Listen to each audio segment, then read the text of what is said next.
प्रिय दर्शकों, नमस्कार। आज हमारे पास एक कुंडली आई है, इसका विश्लेषण करते हैं। आइए इसको समझिए। मैं एस्ट्रोलॉजर गुरदयाल सिंह, एमए इन ज्योतिष।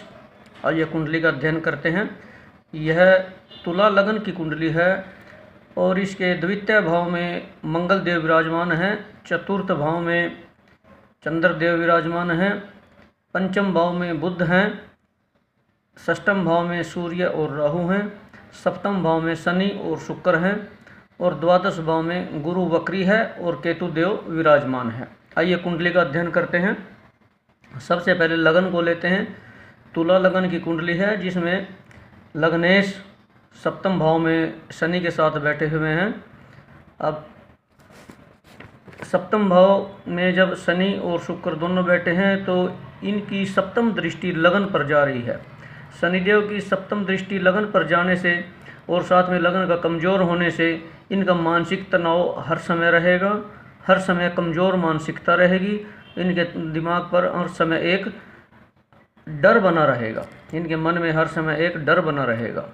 द्वितीय भाव की बात करते हैं। द्वितीय भाव में मंगल देव विराजमान हैं और मंगल सौ राशि में हैं, क्योंकि 8वीं राशि वृश्चिक राशि मंगल की अपनी राशि होती है, या अपनी राशि में विराजमान हैं। इन पर किसी भी शुभ ग्रह की दृष्टि नहीं है, फिर भी इनके पास हमेशा पैसे की दिक्कत बनी रहेगी। जबकि धनेश मंगल सौ राशि में है, फिर भी इनके पास दिक्कत बनी रहेगी, क्योंकि मंगल पापी ग्रह हैं और इनके पास पैसा आता रहेगा, जाता रहेगा, खर्चा होता रहेगा, परंतु रुकेगा नहीं। जब तक यह मंगल को बैलेंस में करके नहीं चलते तब तक इनके पास पैसे का रुकाव नहीं होगा, पैसा नहीं ठहरेगा।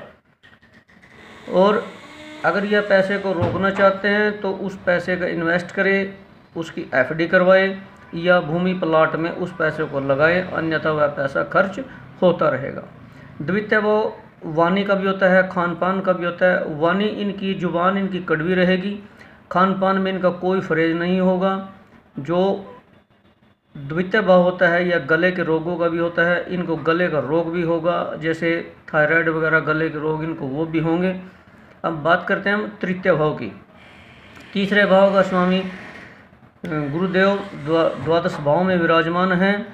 तृतीय भाव एक त्रिशदाय होता है और गुरुदेव विराजमान हैं द्वादश भाव में, और सूर्य राहु की सप्तम दृष्टि जारी है, केतु के साथ बैठे हैं, तो गुरु पीड़ित अवस्था में है। पीड़ित अवस्था में होने से इनका तृतीय भाव पराक्रम भाव कम हो जाता है, इनके पराक्रम की कमी रहेगी, इनमें जोश की कमी रहेगी। पड़ोसियों, तीसरा भाव पड़ोसियों का होता है, रिश्तेदारों का होता है। इनकी पड़ोसियों से भी नहीं बनेगी, रिश्तेदारों से भी नहीं बनेगी, अर्थात इनका सबके साथ ही हमेशा मन मुटाव रहेगा, किसी के साथ इनकी नहीं बनेगी। अब बात करते हैं चतुर्थ भाव की। चतुर्थ भाव में चंद्रमा विराजमान हैं और शनि की राशि में है, तो वह शनि की दसम दृष्टि चतुर्थ भाव पर आ रही है, तो चंद्रमा पीड़ित भी हैं और कमज़ोर अवस्था में भी हैं। सबसे बात है कि कमज़ोर भी हैं और दूसरा शनि से पीड़ित भी हैं, शनि की राशि में हैं, इसलिए चंद्रमा यहाँ पर अति पीड़ित और अति कमज़ोर बन गए हैं। इससे इनकी इन जातिका की जो मानसिकता है वह बहुत कमज़ोर रहेगी, यह मानसिक तौर पर बहुत कमज़ोर रहेगी, अर्थात इनको साइको कह सकते हैं कि यह साइको रहेगी।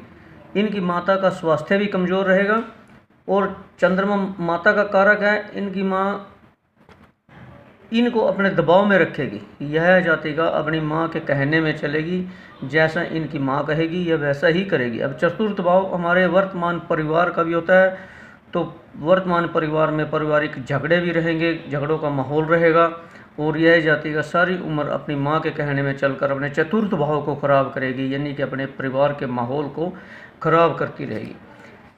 अगर यह शनि का उपाय करके चले तो इससे इनको कुछ आराम मिल सकता है, अन्यथा घर में ऐसे ही लड़ाई झगड़ों का माहौल रहेगा। अब बात करते हैं पंचम भाव की। पंचम भाव में इनके बुध देव विराजमान हैं, जो शनि की राशि में हैं और अशुभ प्रभाव में हैं। पंचम भाव बुद्धि का होता है और इस भाव पर मंगल की भी चतुर्थ दृष्टि पड़ रही है, इसलिए कुल मिलाकर इनकी अपनी बुद्धि काम नहीं करेगी, यह हमेशा दूसरों के कहने में ही चलेगी। इनका अपना दिमाग काम नहीं करेगा, इनका अपना दिमाग जीरो होगा, जिसे हम गधा दिमाग भी कह सकते हैं। जी हाँ, गधा दिमाग भी कह सकते हैं। इनकी प्रथम संतान लड़का होगा, क्योंकि पंचम भाव में बुध देव विराजमान है और मंगल की दृष्टि पड़ रही है, इसलिए इनको प्रथम संतान लड़का होगा। इनके इष्ट देव काली माता बनती है, क्योंकि 11वीं राशि शनि की राशि होती है और शनि के इष्ट भैरवनाथ या काली माता होती हैं। अगर यह काली माता की पूजा उपासना करे तो इनको उससे कुछ राहत मिलेगी। बात करते हैं षष्ठम भाव की। षष्ठम भाव में सूर्यदेव और राहुदेव विराजमान हैं। यहाँ सूर्य ग्रहण योग बनता है, क्योंकि सूर्य और राहु दोनों इकट्ठे हैं तो ये सूर्य ग्रहण योग बन गया। अब इनको षष्ठेश गुरु की महादशा में और राहु की अंतर्दशा में नौकरी का योग बनता है, नौकरी मिलेगी, क्योंकि छठे भाव में जब भी सूर्यदेव बैठते हैं तो वह सरकारी नौकरी दिलवाते हैं, इनको सरकारी नौकरी अवश्य मिलेगी।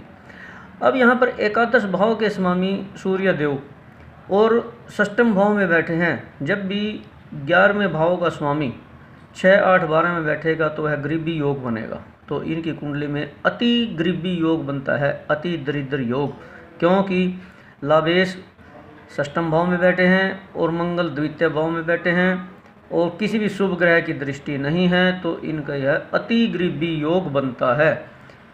यह जाति का जब तक अपने माता पिता के घर में रहेगी वहाँ गरीबी रहेगी, उनके घर पर गरीबी का कुत्ता भौंकता रहेगा, और जब यह शादी करके अपने ससुराल जाएगी तो ससुराल में भी इनकी गरीबी का कुत्ता हमेशा भौंकता रहेगा। आमदनी आती रहेगी, अच्छी कमाई होने के बावजूद भी इनकी गरीबी दूर नहीं होगी, क्योंकि यह इनकी कुंडली में योग है। इनके पास जितना मर्जी पैसा आ जाएगा वह टिकेगा नहीं, और जीवन में हमेशा ही महागरीबी बनी रहेगी। यदि यह छठा भाव कर्जे का भी होता है, यदि यह कर्जा लेंगे तो कर्जा कभी उतरेगा नहीं, इसलिए इनको कर्ज लेने से हमेशा बचना चाहिए। अब बात करते हैं सप्तम भाव की। सप्तम भाव व्यापार का होता है, अपनी डेली इनकम सोर्स का होता है और अपने स्पाउस का होता है, पति पत्नी का होता है, साझेदारी के काम का होता है। यहाँ पर शनिदेव विराजमान है तो इसलिए इनको साझेदारी के काम से लाभ नहीं होगा, अपना व्यापार करेंगे उससे भी लाभ नहीं होगा, इनका काम नहीं चलेगा, इनकी अपने स्पाउस से अपने पति से भी नहीं बनेगी और इनके पास हमेशा ही डेली इनकम सोर्स की भी तंगी रहेगी, पैसे की कमी रहेगी, इनका व्यापार भी नहीं चलेगा। यहाँ अगर यह शनि के उपाय करके चलें तो इनके जीवन में खुशहाली आ सकती है। इनका पारिवारिक जीवन भी अच्छा नहीं चलेगा, क्योंकि इनके घर में एक लड़ाई झगड़े का माहौल रहेगा, इनके अपने पति के साथ नहीं बनेगी। अगर ये शनि का उपाय करके चलती हैं तो उससे इनको कुछ राहत मिलेगी। अब बात करते हैं अष्टम भाव की। अष्टम भाव पर मंगल की सप्तम दृष्टि होने के कारण इनको पुश्तैनी प्रॉपर्टी अवश्य मिलेगी, पुश्तैनी ज़मीन प्रॉपर्टी अवश्य मिलेगी, और इनकी अपनी ससुराल वालों के साथ भी नहीं निभेगी। यह अपने ससुराल में भी किसी के साथ बनाकर नहीं रखेगी, क्योंकि इनके मन पर हमेशा इनकी माँ का प्रभाव रहेगा। माता चंद्रमा और मन भी चंद्रमा, तो इनके मन पर हमेशा इनकी माँ का प्रभाव रहेगा। यह अपनी माँ के कहने में चलकर अपने घर को स्वयं ही बर्बाद करेगी। अब बात करते हैं नवम भाव की। नवम भाव भाग्य भाव होता है, इस पर मंगल की अष्टम दृष्टि है और शनि देव की तृतीय दृष्टि है, इसलिए इनका भाग्य भी इनका साथ नहीं देगा।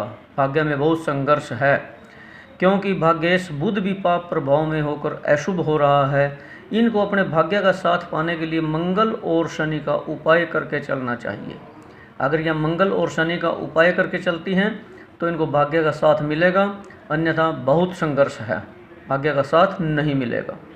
दसम भाव पर दृष्टि डालते हैं। दसम भाव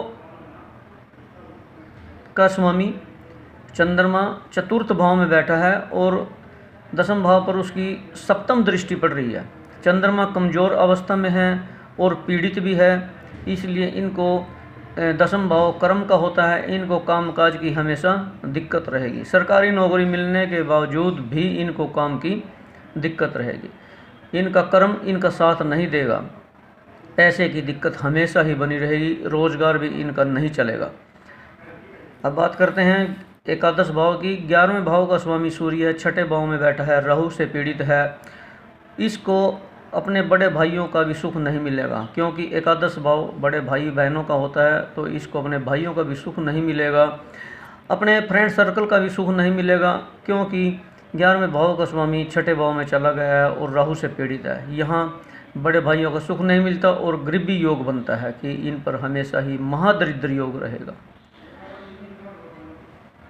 इनको अपने बड़े भाइयों का, परिवार का, लाभ का, सुख पाने के लिए, अपने फ्रेंड सर्कल का सुख पाने के लिए भगवान राम की शरण में जाना चाहिए, क्योंकि सूर्य देव को हम भगवान राम से और शिव से देखते हैं, इसलिए इनको भगवान राम की शरण में जाना चाहिए।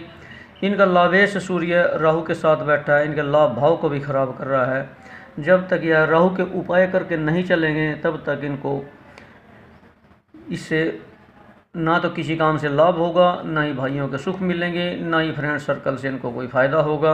इनको भगवान राम की शरण में जाना चाहिए और राहु के उपाय करने चाहिए। अब बात करते हैं हम द्वादश भाव की। 12वें भाव में गुरु वक्री अवस्था में बैठे हैं और केतु देव भी वहाँ विराजमान है। यह भाव खर्चे का भी है, माता पिता का भी है, बेड सैया का भी है, अपने पति पत्नी का बेडरूम है। 12वें भाव में गुरुदेव विराजमान होने पर यहाँ इनको बेडरूम में हमेशा लड़ाई झगड़े रहेंगे। इनके बेडरूम में हमेशा लड़ाई झगड़े का माहौल रहेगा। घर बेडरूम में भी शांति नहीं होगी। इनके माता पिता की भी आपस में नहीं बनेगी। इसके माता पिता भी हमेशा आपस में लड़ते झगड़ते रहेंगे।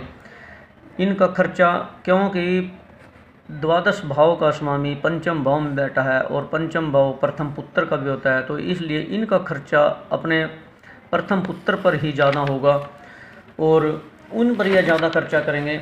अब इनकी बात करते हैं नौकरी की।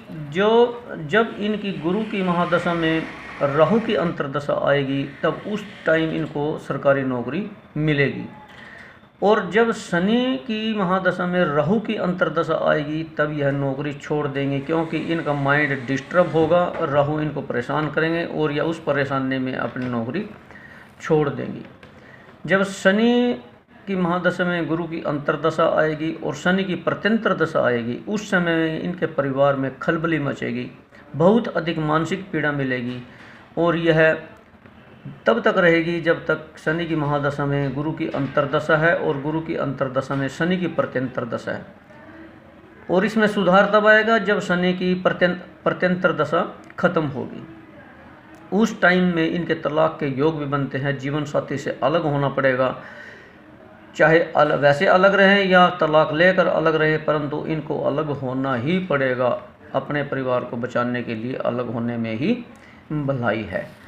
अब इसका कुंडली का निष्कर्ष निकलता है कि इनकी कुंडली में गरीबी योग है, पैसा कभी नहीं टिकेगा, परिवार में लड़ाई झगड़ा रहेगा, इनके अपने परिवार में नहीं बनेगी, रिश्तेदारों से भी नहीं बनेगी, माता पिता में भी इनके झगड़ा रहेगा, इनके अपने पति के साथ भी नहीं बनेगी, किसी रिश्तेदार के साथ नहीं बनेगी, पड़ोसियों के साथ भी नहीं बनेगी। देखो इनकी कुंडली में कितना एक योग बना हुआ है कि गरीबी योग भी है, पैसा भी नहीं टिकेगा।